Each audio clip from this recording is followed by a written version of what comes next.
A large sounding sub can really fill a track up, and keeping it separate will make the independent variation of sub and higher bass related information easier.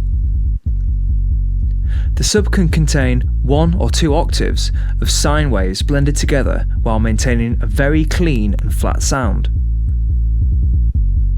Using different oscillator types or distortion with filters can add more frequencies, making the sub sound stronger on its own. Create a new instance of Massive. Initialize its settings, then set oscillator 1 and 2 to sine square, and set to 100% sine wave. Set oscillator 2 an octave above the first. Keeping the first octave at full volume, blend the second in at a lower volume for some higher note information.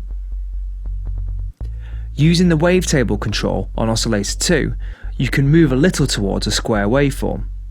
Then add a low pass filter to trim off any excessive higher frequencies.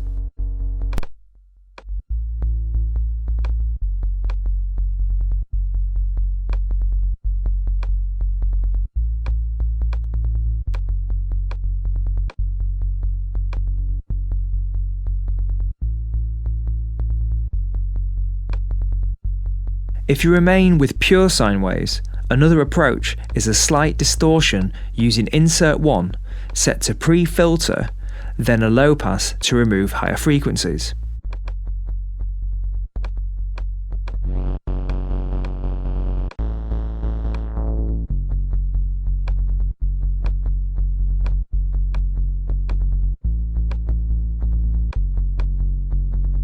You can also try a slight amount of distortion as a master effect to get a slightly overdriven sound.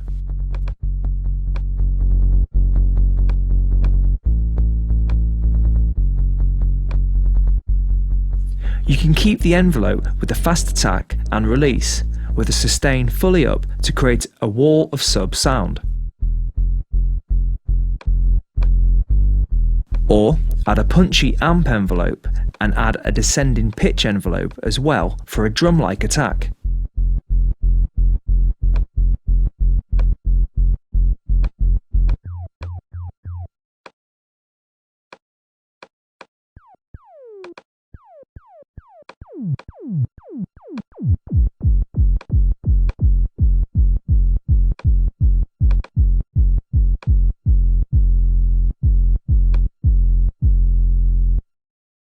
Vibrato on the pitch or amp can really make the sub shake a room as well. Volume vibrato can be used using an LFO for the sidechain modulation slot on the amp mod. A modulator set to the sidechain slot controls how strong the normal modulation is. The normal modulation is envelope 4, so adding an LFO to the sidechain will change its strength of affecting the volume.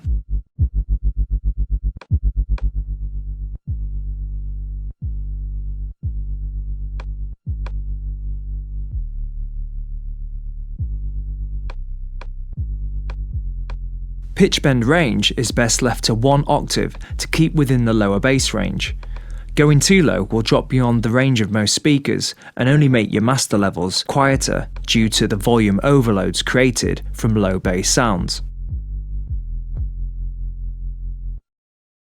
Voicing is best set to mono rotate and legato trigger to allow nice trill patterns.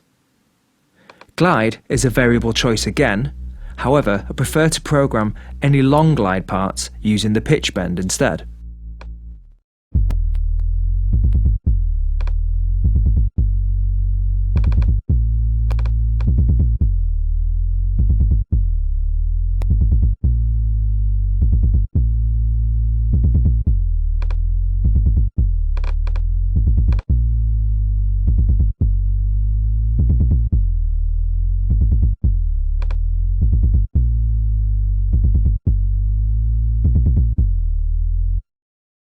Now your sub is built, you need to add an EQ to each higher part and roll off low end to prevent a clash with your sub bass.